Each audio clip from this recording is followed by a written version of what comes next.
விடிஞ்சதும் அப்படியே சரியான ஷாக்கு. விஜயோட ஆன்மீக பயணம் திருச்செந்தூர்ல என்ன ஆக்டிங் பாத்தீங்களா? அது நீங்க பார்த்தாச்சு காலங்காத்தாலே வந்து மனுஷன் எங்கெங்கயோ காலங்காத்தால சீக்கிரமாப்பான்லாம் கூப்பிடுவாங்க.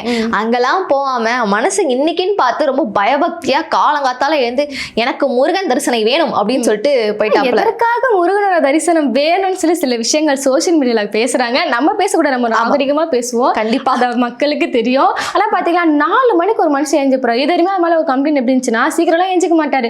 சூரியனோட உதயத்துமே அவர் பார்க்க மாட்டாரு. அந்த அளவு தூங்குவாரு மாதிரி சொல்லியிருந்தாங்க. 4 மணிக்கு எஞ்சி போயிருக்காரு. இன்னொரு வீடியோ வந்து சோசியல் மீடியா நம்ம பார்த்தோம். இவர் அந்த டைமுக்கு ஒரு நள்ளிரவுல வராங்கன்னு சொல்லி 2:30 மணிக்கு போய் வீடியோ எடுத்து நிக்கிறாங்க ரோட்ல. என் தளபதி வரேன்னு சொல்லியிருக்காரு, குரூப்ல மெசேஜ் வந்துச்சுன்னு சொல்லி. யார் அப்ப 2:30 மணிக்கு மெசேஜ் போட்டு வருது விஜய் வராருன்னு சொல்லி? இல்ல மேபி அங்க இருந்து தான் ஏதாச்சும் ஒன்று லீக் ஆயிருக்கும்னு நினைக்கிறேன். அவங்களா வந்து அப்படி தட்டி விட வேண்டியது, தட்டி வந்துட்டு ப்ளீஸ் நோ கூட்டம் ப்ளீஸ் அப்படின்ற மாதிரி தான் சொல்ல வந்து ஒரு நியூஸா கிளப்புவாங்க. பாருங்க, விஜய் நள்ளிரவில் வந்தாலும் விஜய் பார்க்கறதுக்கு அல்ல கூட்டம் வந்து அலை மோதுதுன்னு சொன்னாங்க. பெருசான கூட்டம் இல்ல, 5-10 பேர் வந்திருக்காங்க. அவங்க கிளியரா மென்ஷன் பண்றாங்க, மெசேஜ் வந்துருச்சு, இந்த வழியா தான் விஜய் வரான்னு சொல்லியிருந்தாரு. நம்ம யாருக்குமே தெரியாதுல, நம்ம தூங்கி எழுஞ்ச அப்புறம் இந்த நியூஸ்ல வந்த போய் தான் நம்மளுக்கு தெரியும். 2:30 மணிக்கு நியூஸ் போதுன்னா அப்ப இவங்க பிளான் பண்ணி போடுறானுங்க. கண்டிப்பா வந்து நாங்க இந்த வழியா வருவார், வந்து நில்லுங்கடா, யாரும் அடிப்படை சாகுனா நாளை எப்போதான் அது ட்ரெண்ட் ஆகும். ஏன்னா எங்க விஜய்க்கு வந்து தனியா அந்த கார் வந்தா விஜய்க்கு மரியாதை கிடையாது. வந்து நில்லுங்கடா, உங்களுக்கு எதுக்காக தூக்கம்னு சொல்லி அவங்க மெசேஜ் போட, அதே வழி இவங்களும் மேஞ்சு போயிட்டு அந்த நள்ளிரவுல போய் நிக்கிறாங்க. எவ்வளவு பக்காவான பிளான் பாத்தீங்களா? இந்த பிளானே வந்து பாத்தீங்கன்னா ஆக்சுவலா வந்து அப்படியே ஒரு இந்த மனுஷன் வந்து ஒருத்தர் அப்படியே டிபி காப்பி அடிச்சிட்டு இருக்காருல்ல, அவரு டிபி காப்பி பண்ற மாதிரி தான் இதுவும் இருக்கு. அவரும் வந்து போன வருஷம் வந்து பவன் கல்யாண் அவர்தான் போன வருஷம் வந்து முருகனை தரிசிக்க போயிருந்தாரு. இப்போ அதே மாதிரி இவரும் வந்து போயிருக்காரு. ஃபுல் அண்ட் ஃபுல் இவர் தானா? எல்லாமே அப்படிதான் பண்றாரு. சைக்கிள் ஓட்டுனாரா பவன் கல்யாண்? ஓட்டுனாரு. இளநீ குடிச்சாரா? குடிச்சாரு. ஒரு பயணத்துக்கு வச்சிருந்தாரா? பண்ணாரு. அவர் மத வழிபாடு தலங்கள் போனா இவரும் அதே மாதிரி பண்ணுவாரு. So full and full DP copy. Movie கூட விட்டு வச்சாரா? மூவி தெலுங்கு ஃபிலிம் தான் அதே காப்பி பண்ணி வச்சிருக்காங்க. சினிமாவும் ரீமேக். தெலுங்கு இதுக்கும் வந்து ஒரு பூர்வஜன் பந்தமே இருக்க மாதிரி தான் இருக்கு. ஏன்னா ஃபுல் அண்ட் ஃபுல் வந்து ஒருவேளை இப்படி இருக்குமோ, இப்ப பவன் கல்யாண் வந்து அவர் இந்த ப்ரொசீஜர்லாம் பண்ணாரு, அதனால ஜெயிச்சாரு அப்படின்றதுனால இவரும் வந்து அந்த ப்ரொசீஜர்லாம் பண்ண ஜெயிச்சிருவாரு அப்படின்ற ஒரு மனம் பிராந்தியில இருக்காங்க. எங்கெல்லாம் வந்து ஒரு ஃபேம் அவங்க கிரியேட் பண்ணிருக்காங்களோ அதெல்லாம் அப்படியே செய்யறாரு. சரி, இவரை வேஷம் கட்டிட்டு போனார், அந்த வேட்டையெல்லாம் பொண்ணு மாசா ஒரு அழகா இருக்கீங்க உங்க பெண்கள் சொல்ற மாதிரி வச்சுக்கோங்க. பவுன்சர்ஸ்க்கும் இந்த வேஷம் போட்டு நல்லா இருந்தாரு அந்த மனுஷன் பார்க்க. அவங்களுக்கும் அந்த வேட்டையெல்லாம் போட்டு அந்த பவுன்சர்ஸும் சேர்த்து வேடம் கட்டி கொண்டு போனீங்களா, அங்க நிக்கிறீங்க இந்த டிராமா கம்பெனின்றது. ஏதோ காலங்காத்தால கல்யாணத்துக்கு போறோம் அப்படின்ற மாதிரி காலங்காத்தால எல்லாரும் அந்த காஸ்டியூம்ல போய் வாங்க போங்க முருகனை போய் கும்பிட்டு வருவோம் அப்படின்னு சொல்லிட்டு கும்பலா போயிட்டு வந்திருக்காங்க. பின்னாடியும் வந்து அவரோட ஜோசியர், அவரோட பண்டிதர் வந்து சொல்லியிருக்காரு, இந்த செவ்வாய் நீசம்னு சொல்லுவாங்க போல. டைம்ல போனீங்கன்னா அவங்க பயம், அந்த பயம் குறையிறது, திருமண வாழ்க்கையில ஏற்பட்ட பிரச்சனைகள், அரசியல் மோகம் சொல்லி எல்லாமே வந்து விடிய காலையில நீங்க போய் திருச்செந்தூர் முருகனை வழிபட்டீங்கன்னா உங்களுக்கு அதெல்லாம் நீங்கன்னு சொல்லியிருக்காரு போல அவரோட ஜோசியர். அதன் காரணமாக அண்ணன் பெறப்பட்டு போய். எனக்கு ஒரு டவுட், ஆக்சுவலா அவர் ஆக்சுவலி கிறிஸ்டின் தானே? ஆமா. அப்புறம் என்ன முருகன்?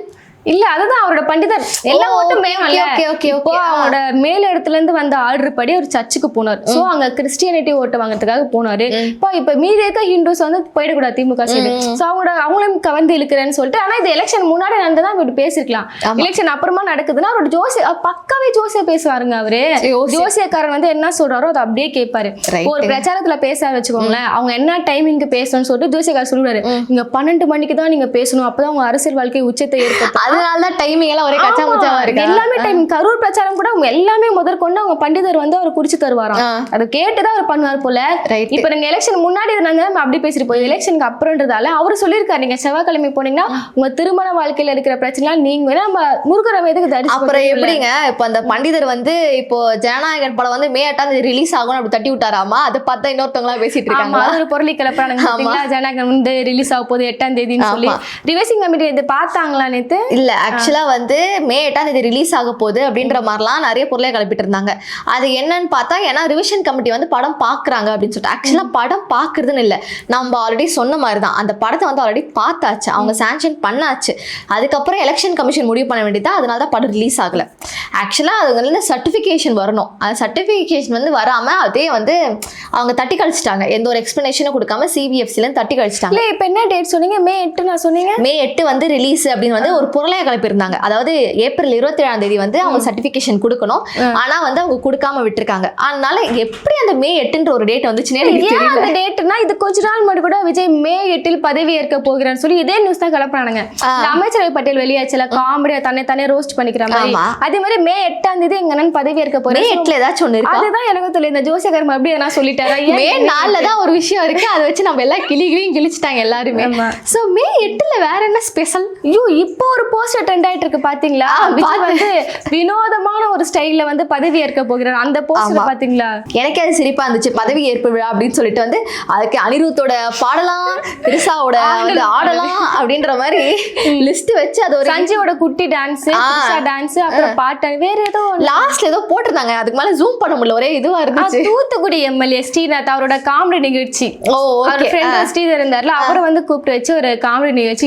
இதெல்லாம் பண்றீங்க சரி. அது என்ட்ரி டிக்கெட் வேறையாமா? என்ட்ரி டிக்கெட் எவ்வளோ? 10,000 வந்து இது வந்து எங்க நேரஸ்ட் இடத்துல நடத்த போறாங்களா? இப்படி ஒரு பதவி ஏற்பு நம்ம பார்த்திருக்கோம். அந்த மாளிகையில போயிட்டு அது ஒரு ப்ரொசீஜரா நடக்கும். ஒரு சட்டத்துக்கு உட்பட்டு ஒரு பதவி ஏற்பு செய்வாங்க. பாத்தீங்களா? இது ஒரு சினிமா கம்பெனி, இது டிராமா கம்பெனி தெரியுது. இவங்க எப்படி கிரியேட் பண்றாங்கன்னா, நேரு ஸ்டேடியத்துல ஆடலும் பாடும் நிகழ்ச்சி வச்சு இவங்க என்ன பண்ண போறாங்கன்னா பதவி ஏற்க போகிறாங்க. ரொம்ப காமெடியா இருக்கு. இதான் நம்பி சில அணிகள் இருப்பாங்கல்ல, இப்படியாவது விஜய் பார்த்து என்ன வேணா என் உயிரை கூட வச்சிருக்கேன் விஜய் பக்கத்துன்னு. அந்த 10,000 இன்னும் QR கோட் மட்டும் தான் நீங்க தரல, ஸ்கேன் பண்ணி 10,000 கொடுங்க, நேரு ஸ்டேடியம் வந்து இப்போ ஃபுல்லா புக் ஆயிட்டு வருதுன்னா பண்ணுவாங்க. அந்த மாதிரி எல்லா விஷயத்தையும் வந்து வாய்ப்பு இருக்கு, இன்னமும் நல்ல வாய்ப்பு இருக்கு. ஒரு பக்கம் இந்த ட்விட்டர் ஃபுல்லா பாத்தீங்களா என்ன பண்ணிருக்காங்க அப்படின்னு பாத்தீங்கன்னா, அஜித்தை வந்து கழுவி ஊத்திட்டு இருந்தாங்கல்ல விஜய் ஃபேன்ஸ் எல்லாம், இப்போ வந்து அஜித் திடீர்னு பாராட்ட ஆரம்பிச்சிட்டாங்க. இதுக்கு ஏன் இது பாராட்ட ஆரம்பிச்சிட்டாங்க? என்னன்னு பாத்தீங்கன்னா, அஜித் வந்து எலெக்ஷன் கமிஷனுக்கு வரும்போது, அதாவது எலெக்ஷனுக்கு வரும்போது அவர் பண்ண அந்த ஒரு டக் திங்ஸ் அதெல்லாம் வந்து அப்படியே பாராட்டி பேச ஆரம்பிச்சிட்டாங்க. என்னன்னு பாத்தீங்கன்னா, மைக் எதிர வந்து நீட்டும் போது ஒருத்தவங்க வந்து இந்த ஆட்சி மாறணுமா அப்படிங்கிறதுக்கு நோ நீட் அப்படின்ற மாதிரி சொல்லியிருக்கு. அந்த மனுஷன் வேற எதுக்கும் சொல்லியிருக்காரு. இதை வந்து அவர் கிளாரிஃபையும் பண்ணிட்டாரு அவங்க மேனேஜர் வச்சு. இந்த மாதிரி வந்து நான் அதுக்கெல்லாம் சொல்லலை, நான் வந்து காமனா சொன்னேன், எந்த ஒரு கொஸ்டின்ஸும் வேணாம், இப்போதைக்கு எந்த இதுவும் வேண்டாம், நோ நீட் அப்படின்னு சொன்னேன் அப்படின்ற மாதிரி கிளாரிஃபை பண்ணிட்டாரு. ஒரே டைம்ல 2 கொஸ்டின் வரவோ ஒரே ஆன்சரா கொடுத்தாரு. அப்படி மேக் பண்ணிட்டாங்க. அதனால வந்து விஜய் ரசிகர்லாம் வந்து அப்ப கழுவி ஊத்திருந்தாலும், அஜித்தை போய் தப்பா நினைச்சிட்டேன்டா, அவரை போய் இப்படி நினைச்சிட்டேன்டா அப்படின்னு சொல்லிட்டு அப்படி சொல்றாங்களா? அஜித்தோட ரசிகர்கள் ஒரு பேனரே அடிச்சு ஒரு இதுவாவே பண்ணாங்க, யாரும் விஜய்க்கு ஓட்டு போடக்கூடாது, ரசிகர்கள் அஜித் ரசிகர்கள் யாரும் ஓட்டே போடக்கூடாதுன்னு சொல்லி அவங்க பெரிய விஷயமே பண்ணாங்க. அஜித்தோட ரசிகர் ஓட்டு யாருமே போய் சேரவே இல்லை. இவருங்க பாருங்க, எதுவுமே தெரியாது இவங்களுக்கு. இன்னைக்கு ஒருத்தர் சப்போர்ட் பண்ணுவானுங்க, புகழ்ந்து பேசுவானுங்க, நாளைக்கு அவனே திட்டுவானுங்க, தனதானே திட்டிப்பாங்க, விஜய் அண்ணாவே திட்டுவாங்க, எங்க அண்ணனுக்கு ஒண்ணா எங்க அண்ணனே அடி பண்ணுவாங்களா, அந்த வகையில பண்ணுவானுங்க. தொடர்ந்து பாப்போம். அப்போ இப்போ அஜித் மேல ஒரு நல்ல அபிப்பிராயம் வந்திருக்கு. அஜித் மேல ஒரு நல்ல அபிப்பிராயம். இன்னொரு ஒரு முக்கியமான விஷயத்தை விட்டுட்டோம் பாத்தீங்களா?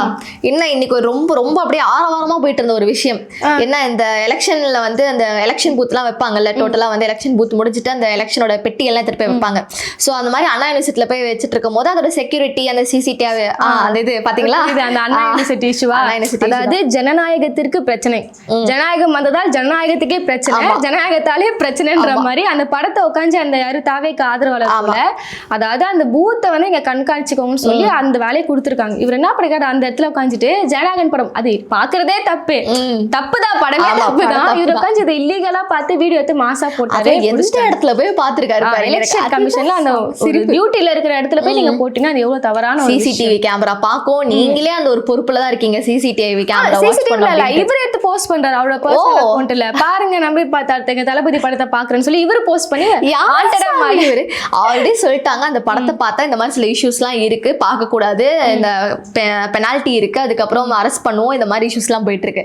அப்படி இருந்துமா இந்த மனசை போட்டோ எடுத்து போடுவாரு? நாங்கெல்லாம் ரூல்ஸ் அடங்குறவங்களே இல்லைங்க அப்படின்ற மாதிரி பாத்தீங்கன்னா அவருக்கு வந்து மிகப்பெரிய தடவை வழங்கப்படும். தேர்தல் மேலே கை வச்சிருக்கீங்க. தொடர்ந்து பார்ப்போம். இது ஒரு விஷயம். மற்றதான் ஜனநாயகத்துக்கு வந்து அப்படியே ஜனநாயகம் வெளியே வந்தாலுமே ஒரு 3 கிராம மக்கள் சேர்ந்து போய் போராடிட்டு இருக்காங்க. அந்த பாப்பாப்பட்டியா அந்த இடத்துல வந்து உள்ளாட்சி தேர்தல் பத்தி தவறான விஷயங்களை வந்து ஜனநாயகத்துல சித்தரிச்சிருக்கீங்க. அதுவும் ஒரு லேடி பேசுறதுலாம் ஹைலைட்டான ஒரு விஷயம். விஜய்க்கு இதெல்லாம் தேவையே இல்லாதது, எதுக்கு இது மாதிரிலாம் பண்றாங்க, அவங்க அப்படி பேசுறாங்க, தேவையே இல்லாத விஜய்க்கு எதுக்கு இந்த மாதிரி விஷயம் எல்லாம் பண்றாரு, நாங்க நல்லா தானே இருக்கிறோம் சொல்லி தவறான விஷயங்களை வந்து போர்ட்ரேட் பண்ணிக்கீங்கன்னு சொல்லி கருப்பு கொடி ஏந்தி போராட்டம் பண்ணிட்டு வராங்க.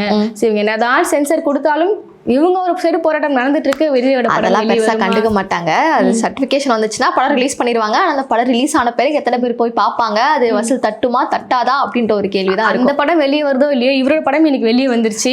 கலைய ஆக்டிங்லாம் பயங்கரமா கொடுத்திருந்தாரு. இல்ல நம்மளுக்கு சாதாரணமான ஒரு கொஸ்டின் என்னன்னா, 4 மணிக்கு உங்களால எழுந்து போய் ஒரு இடத்த பார்க்க முடியுதுல்ல, இல்ல கரூர்லயும் அதே விஷயம் நடந்துச்சு. அப்ப நீங்க இதே மாதிரி போயிருக்கலாம்ல. நீங்க நினைச்சிருந்தா எந்த ஒரு நியூஸும் கொடுக்காம அந்த ஃபேமிலிங்களுக்கு மட்டும் அதை நீங்க அலாட் பண்ணிட்டு விடைக்கால போயிருக்கலாமே. ஒரு 6 மணிக்கா போய் பாத்துருவாங்க. இதை நம்ம இப்படி பேசிட்டு இருக்கோமா, ஆனா என்ன திரும்ப பண்ணுவாங்க, கரூர் விஷயம் எப்பயோ முடிஞ்சு போச்சு, அதை வச்சு இன்னும் பேசிட்டு இருக்காங்க அது என்ன எதுக்கு அதை சொல்றோம்னா, அவரால் நினைச்சா போக முடியுது. கிரௌட் இல்லாம கல்ல எழுந்து யாருக்கும் தெரியாம போயிட்டு வரலாம், போக முடியுது. சோ எதுக்காக போவாரு அப்படின்னு நம்ம தொடர்ந்து மாஸ் அந்த ஒரு இதை வந்து இம்ப்ளிமெண்ட் பண்ணும் அப்படின்றதுக்காக தான் போயிருக்காப்புல. இது என்ன சொல்றாங்கன்னா, பாருங்க எலெக்ஷன் முடிச்ச பிறகும் எங்கன்னா மக்களை போய் சந்திக்கிறாரு அப்படி இப்படின்னு சொல்றாரு. தொடர்ந்து ட்ரெண்டா இருக்கணும்னு நினைக்கிறாரு. அவ்வளவுதான், அதுக்கான விஷயங்கள் தான் ட்ரெண்டா இருக்கணும்ல. சப்போஸ் வந்து இப்போ இது வேலைக்கு ஆகாதுன்னு தெரிஞ்சிச்சு அப்படின்ற பட்சத்துல அந்த ட்ரெண்டை மெயின்டைன் பண்ணாதான் அது போய் சினிமாக்குள்ளேயும் போக முடியும்.